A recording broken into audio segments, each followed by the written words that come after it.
students, how are you? I hope you all are fine. So today we shall study the third form of your Beehive book, Rain on the Roof. It's written by Cort Skinny, and Cort Skinny is a big poet और उन्होंने ये pome उस time लिखी जब वो hostel के अंदर थे और वहाँ पर बारिश होना शुरू हो गई थी और उस टाइम उन्हें उनकी मदर की याद आ गई थी। सो ये जो पोम है उन्होंने अपने हॉस्टल के टाइम पर लिखी, उनसे इंस्पायर होकर लिखी। सो from the title of the poem Rain on the Roof, we can make out that the poem is about the rain, and the poet is telling us about the memories he has of the rain. कि जैसा कि आप ये title देख रहे हैं rain on the roof, तो title से ही हमें पता चल रहा है कि जो ये पोम है ये रेन के बारे में है, कि जो बारिश जो है वो किस पर हो रही है, वो रूफ पर होने वाली जो बारिश है उसके बारे में बताया है पोइट ने। और बारिश के साथ जितनी भी उसकी जो मेमोरीज जुड़ी हुई हैं वो इस पोम के थ्रू डिस्क्राइब करना चाहता है। And the sound of the rain drops falling on the roof of his house brings back sweet memories of the past. कि जैसे ही छत पर जो बारिश गिर रही है, बारिश की बूंदें जो गिर रही हैं, तो उस बारिश की बूंदों के गिरने से पोइट की जो पीछे की जो स्वीट मेमोरीज़ हैं, जो उसकी चाइल्डहुड की मेमोरीज़ हैं, वो उसे याद आ जाती हैं। तो ये एक बहुत ही अच्छी पोम है, एक बहुत ही सुंदर पोम है। और इस पोम के थ्रू पोइट अपनी जो चाइल्डहुड की जो मेमोरीज़ हैं उनके बारे में बताता है कि किस तरह से बारिश की बूंदें गिरने से उसे जो है उसके बचपन की याद आ जाती है, उसे माँ की याद आ जाती है। तो यही सब इस पोम के थ्रू पोइट हमें बताना चाह रहे हैं।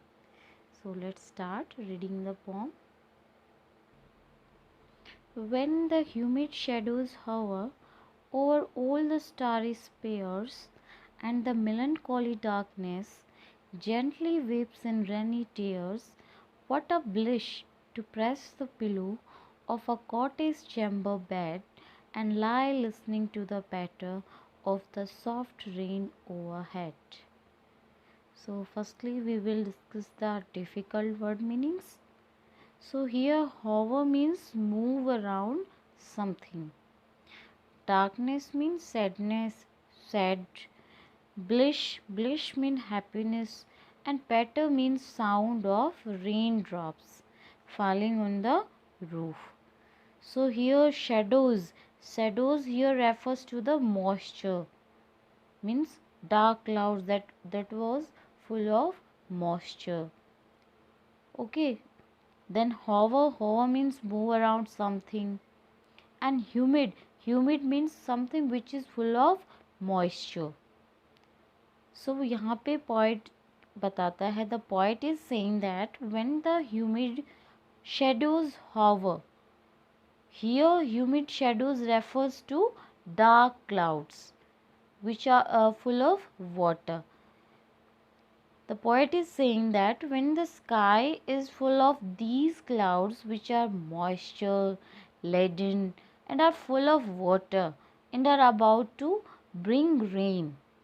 So when such clouds hover around in the sky over all the starry spheres, refers to the sky at night which is full of stars. And the melancholy darkness gently weeps in rainy tears, and at that time means in night. Huge clouds which are full of moisture move around in the sky, and the sad darkness of the night is wiped off by the raindrops, means night is like it is crying. Then what a bliss to press the pillow of a cottage chamber bed and lie listening to the patter of the soft rain overhead. So here the poet is comparing raindrops to tears, and he says that the dark sky which seems to be very sad, Dark sky means night is very sad and it appears as if it is crying and the raindrops are the tears. So he says that it is like a blessing, it is like a happiness to lie on the bed in his room. So here chamber means bedroom, and listen to the sound made by the raindrops falling on the roof. Now I have explained this stanza in English. Now I will explain it in Hindi. So the poet is saying कि जब आकाश के ऊपर जब humid shadows का मतलब अभी आपको बताया था डार्क क्लाउड्स की, जो कि किससे, which are full of water, जो कि पानी से भरे हुए होते हैं, जो कि मॉइस्चर होता है जिनके अंदर, और जो ऐसे लगते हैं कि अभी जो बारिश लाने वाले होते हैं.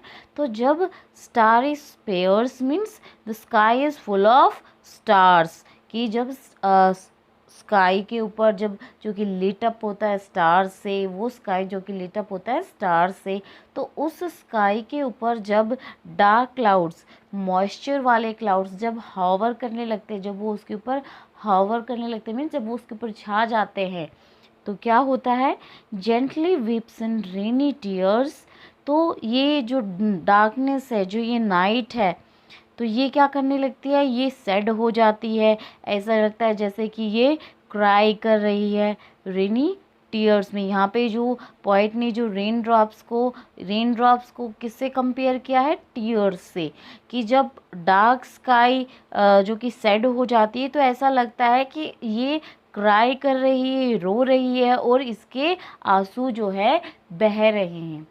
यानी कि जब आकाश में सितारों से भरे हुए आकाश के ऊपर जब डार्क क्लाउड, जब गहरे काले रंग के बादल जब आकाश में छा जाते हैं, तो ऐसा लगता है कि नाइट तो सैड हो गई है, नाइट तो उदास हो गई है, और इसके जो बारिश रूपी जो आंसू है वो बह रहे हैं. What a bliss! Bliss means happiness. What a bliss to press the pillow of a cottage chamber bed. तो पोइट कहता है जब इस तरह का एटमॉस्फेयर होता है, ऐसा माहौल होता है, तो ऐसे माहौल के अंदर अपने रूम के, अपने बेडरूम के अंदर बिस्तर पर लेटना कितना अच्छा लगता है. And lie listening to the patter of the soft rain overhead. और बिस्तर पर लेटकर छत के ऊपर जो बारिश की बूंदें पड़ रही हैं, बारिश की बूंदें पड़ने से जो आवाज़ आ रही है, जो पैटर हो रही है बारिश की बूंदें. अब ये कहोगे कि मैम छत के ऊपर बारिश की बूंदें गिरने से तो आवाज़ कहाँ आती है, जब कोई टिन की छत है या फिर वुड की छत है, तो वहाँ पे जब बारिश की बूंदें गिरती हैं तो उससे एक अलग सी आवाज़ आती है, और उस आवाज़ को सुनना पोइट को बहुत अच्छा लगता है, और उस आवाज़ को अपने वो कहाँ सुनना चाहता है, अपने बिस्तर पर लेट कर सुनना चाहता है. तो पोइट कहता है कि जब आकाश में, कि एकदम से जब आकाश जो कि सितारों से भरा हुआ है, और उस सितारों से भरे हुए आकाश में जब एकदम से काले बादल छा जाते हैं, और काले बादल छा जाने से ऐसे लगता है कि नाइट जो अभी तक तो जो स्काई जो था लिट अप था स्टार से, वो नाइट अब सैड हो गई है एकदम से. मिलनकोली मीन्स मिलनकोली डार्कनेस मीन्स नाइट जो है वो सेड हो जाती है, और ऐसा लगता है जैसे कि ये जो इसके रेन ड्रॉप्स के थ्रू जो है ये अपने टीयर्स जो है बहा रही है, ये क्राई कर रही है. तो उस टाइम पोइट कहता है कि तब बारिश आने वाली होती है, और जब बारिश आती है तो रेन की जो बूंदें होती है, जो रेन ड्रॉपलेट्स होती हैं छत के ऊपर जब वो गिरती हैं, तो उसकी आवाज़ जब पोइट को सुनती है तो पोइट को अपने बिस्तर पर लेटकर उसको सुनना बहुत अच्छा लगता है. सो ये था आपका first passage. So now start the next stanza. So every tinkle on the shingles, every tinkle on the shingles. So यहाँ टिंकल का मीनिंग है short. Tinkle means short light ringing sound, short और light ringing sound. Singles, singles means rectangular wooden tiles used on the roofs. Next line, has an echo in the heart and 1,000 dreamy fancies. So echo means here repeated sound. And 1,000 dreamy fences into busy being start. So here busy being refers to human beings, and here the poet is referring to himself. वो अपने बारे में बता रहा है. Okay, so weave their ear threads into the woof. Woof mean the thread woven across the loom, जिस पर जो भी कोई भी हम कपड़ा वगैरह या कोई भी धागा वगैरह जो हम बुनते हैं, that is called loom. As I listen to the patter on the rain upon the roof. Patter here again means sound of raindrops falling on the roof. So firstly, I will explain it in English. So the poet is expressing his feelings when he hears the raindrops falling on the rooftop of his house. So he says that every tinkle on the shingles has an echo in the heart. So the poet says that every tinkle on the shingles has an echo in the heart. And 1,000 dreamy fancies into busy being start. And whenever he hears rain falling on the rooftop, the sound repeats in his heart and in his dreams, and he has many different fanciful imaginations, and he adds that the sound of the rain falling on the rooftop creates many new different dreams in his minds, and he weave their ear threads into woof as they listen to the patter of the rain upon the roof. And he recollects many memories of the past which come back into his mind as dreams. So he says that as he listens to the patter of the rain upon the roof, he has many new dreams in his mind, and the memories of the past come back in the form of dreams. So this is the explanation in English. Now I will explain it in Hindi. So यहाँ पर जो poet है वो कह रहा है कि every tinkle on the shingles has an echo in the heart. So here मैंने tinkle का मतलब अभी आपको बताया था, short light ringing sound, जो हल्की हल्की जो आवाज़ होती है, that is called tinkle. And shingles जो होती हैं, जो rectangular wooden tiles होती हैं जो कि रूफ पर हम यूज़ करते हैं, वो has an echo in the heart. Echo means repeated sound, वो चीज़ जो है गूंजते रहना, उसकी आवाज़ आते रहना, that is called echo. And woof का मतलब अभी मैंने आपको बताया था कि वूफ वो होता है जिसके ऊपर हम कोई भी चीज़ बुनते हैं. Okay, that is called woof. So यहाँ पे पोएट कहते हैं कि जब रेन ड्रॉप्स, जब वो बारिश की बूंदें जब उसकी छत पर गिरती है, उसकी जब आवाज़ उसे आती है, तो उसे सुनकर पोएट को बहुत खुशी होती है और वो उस टाइम अपने बिस्तर में पर लेट कर उसको सुनना चाहता है. हम भी जब बारिश होते हैं तो हमें भी बहुत अच्छा लगता है कि हम जो है बारिश की जो बूंदें हैं उनकी आवाज़ सुने, हम सोते रहें, हमें कोई परेशान ना करे, या फिर हम कोई भी गरम गरम चीज़ खाएं. तो इस तरह की चीज़ें करने का मन हमें भी करता है. तो पोएट कहता है कि जब बारिश की बूंदें छत पर गिरती हैं तो उनकी जो आवाज़ है वो पोएट के दिल में रिपीटेड साउंड, मतलब वो उनकी आवाज़ जो है इको, वो उनकी आवाज़ पोएट के हर्ट्स में, उसके दिल में गूंजती रहती है. And 1,000 dreamy fancies into busy being start.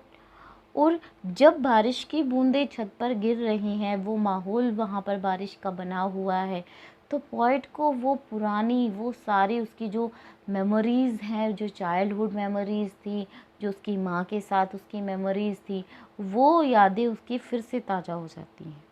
वो उसके मन में वो ड्रीम्स, वो फैंसीज़ वो फिर से आने शुरू हो जाती हैं. And 1,000 recollections weave their ear threads into woof. और ऐसा लगता है जैसे उसकी जो पुरानी जितनी भी जो उसकी पुरानी जो मेमोरीज़ थी वो जो है एक एक करके वो एयर थ्रेड्स की तरह उसके मन में अपना ताना बाना बुनना शुरू कर देती है, यानी कि धीरे धीरे करके वो यादें फिर से ताज़ा होना शुरू हो जाती है। एक के बाद एक जो है कवि को वो सारी पुरानी बातें याद आनी शुरू हो जाती हैं। And I listen to the patter of the rain upon the roof. और पोइट कहता है कि मुझे जब भी मैं इन बारिश की बूंदों की आवाज़ सुनता हूँ, उसकी जो पैटर होती है वो आवाज़ जब मुझे सुनाई देती है तो मेरे मन के अंदर वो सारे सपने, वो सारी यादें फिर से ताज़ा हो जाती हैं जो मैंने बचपन में बिताई थी। तो बारिश के साथ कवि जो है कंपेयर कर रहा है अपने चाइल्डहुड को, कि जब भी बारिश की बूंदें गिरती है या बारिश होती है तो कवि को वो सारी पुरानी बातें याद आना शुरू हो जाती हैं। Now we will take the third stanza. Now in memory comes my mother as she used in years agone to regard the darling dreamers ere she left them till the dawn. Oh, I feel her fond look on me as I listen to this refrain which is played upon the singers by the patter of the rain. So, firstly we will discuss the difficult word meanings used in this stanza. So first word is er. Er means old poetic word for before. For before. Next, dawn. Dawn here meaning is daybreak. Next is again list. So list again is old poetic word for listen. So जब हम इसको पढ़ेंगे तो हम क्या पढ़ेंगे? As I listen. And then refrain. Refrain means a repeated part of a song or a poem. जब भी हम कोई भी पोएट का कोई भी पोम का कोई भी पार्ट जो है हम उसको बार बार रिपीट करते हैं, कोई वर्ड को रिपीट करते हैं, कोई किसी पार्ट को रिपीट करते हैं तो दैट इज़ कॉल्ड रिफ्रेन। और यहाँ पर बार बार क्या रिपीट किया जा रहा है? The sound of the rain. Okay, so now I will give you the explanation in English. So now in memories comes my mother as she used in years agone.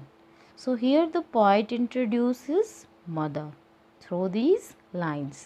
So he says that he is dreaming of his mother.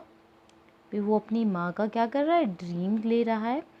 As he told in the previous stanza that rain brings memories of the past, and it is the memory of his mother who is no longer alive, who is no more in this world.